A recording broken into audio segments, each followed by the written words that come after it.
21वीं सदी का इस समय भारत के लिए बहुत अहम समय है। और आपको याद होगा, मैंने लाल किले से कहा था, यही समय है, सही समय है। आज हम सभी देख रहे हैं कि दुनिया में भारत के प्रति किस तरह की विशेष भावना जागृत हुई है। दुनिया आज भारत को बहुत उम्मीदों से देख रही है। ठीक वैसे ही भारत में भाजपा के प्रति जनता का एक विशेष स्नेह अनुभव हो रहा है। देश की जनता भाजपा को बहुत विश्वास से, बहुत उम्मीद से देख रही है। देश की जनता की आशा आकांक्षा हमारा दायित्व बहुत ज्यादा बढ़ा देती है। आजादी के इस अमृत काल में देश अपने लिए अगले 25 वर्षों के लक्ष्य तय कर रहा है। भाजपा के लिए ये समय है अगले 25 वर्षों के लक्ष्य तय करने का, उनके लिए निरंतर काम करने का। देश के लोगों की जो उम्मीदें हैं, हमें वो पूरी करनी है। देश के सामने जो चुनौतियां हैं, हमें देश के लोगों के साथ मिलकर हर चुनौतियों को पार करना है, परास्त करना है और विजय के संकल्प के साथ आगे बढ़ना है। और हम जानते हैं कि इसका मार्ग क्या है। हमारा दर्शन है पंडित दीनदयाल उपाध्याय का एकात्म मानव दर्शन, अंत्योदय। हमारा चिंतन है डॉक्टर श्यामा प्रसाद मुखर्जी की सांस्कृतिक राष्ट्र नीति। हमारा मंत्र है सबका साथ, सबका विकास, सबका विश्वास और सबका प्रयास। साथियों, हम सभी जानते हैं कि आजादी के बाद से ही वंशवाद और परिवारवाद ने देश का कितना भयंकर नुकसान किया है।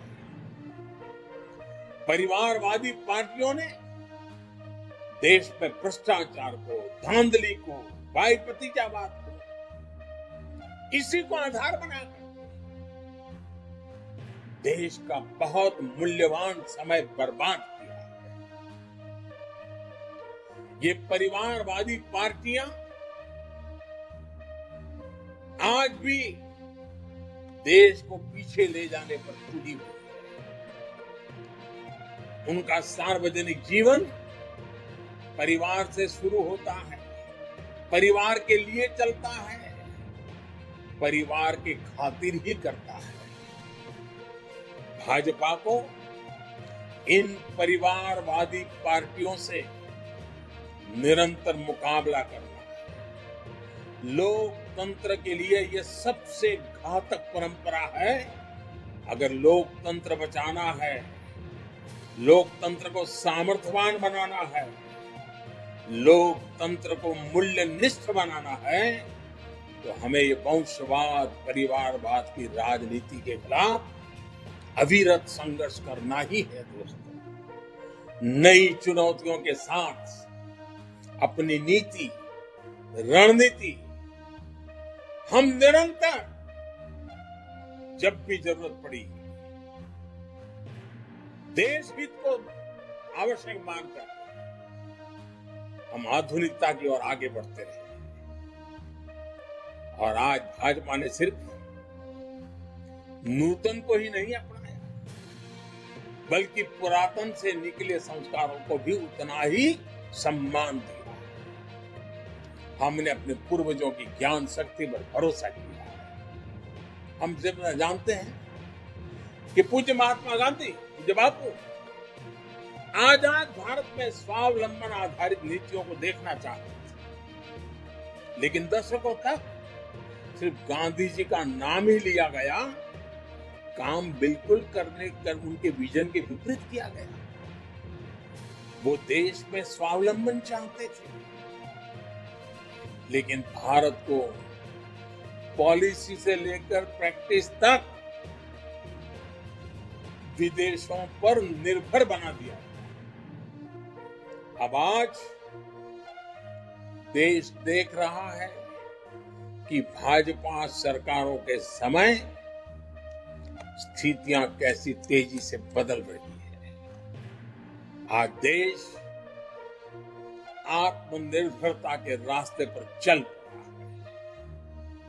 आज हर भारतीय लोकल के लिए वोकल हो रहा है, स्थानीय उत्पादों पर गर्व कर रहा है। साथियों, ये भाजपा ही है जिसने भारत की सांस्कृतिक और भाषाई विविधता को पहली बार राष्ट्रीय स्वाभिमान से जोड़ा है। नई नेशनल एजुकेशन पॉलिसी में स्थानीय भाषाओं को प्राथमिकता देना हर क्षेत्रीय भाषा के प्रति हमारे कमिटमेंट को दिखाता है। भाजपा भारतीय भाषाओं को भारतीयता की आत्मा मानती है और राष्ट्र के बेहतर भविष्य की कड़ी मानती है। इसका जिक्र आज मैं विशेष तौर पर इसलिए करना चाहता हूं क्योंकि बीते कुछ समय से देश में भाषा के आधार पर नए विवाद खड़े करने की कोशिशें की जा रही है। हमें इससे देशवासियों को निरंतर सतर्क करना है। भाजपा भारत की हर भाषा में भारतीय संस्कृति का प्रतिबिंब देखती है। हर भाषा उसे पूजनीय मानती है। साथियों, आजादी का यह अमृत काल भाजपा के प्रत्येक कार्यकर्ता के लिए कर्तव्य काल की तरह है। हमें अपने कर्तव्यों को सर्वोच्च प्राथमिकता देनी है। कर्तव्य पथ पर चलते हुए भारत आने वाले वर्षों में उस उज्जवल भविष्य को प्राप्त करेगा जिसका वो हमेशा से हकदार रहा। हमारे चैनल को लाइक, शेयर और सब्सक्राइब जरूर करें और नई अपडेट्स के लिए बेल आइकन दबाना ना भूलें।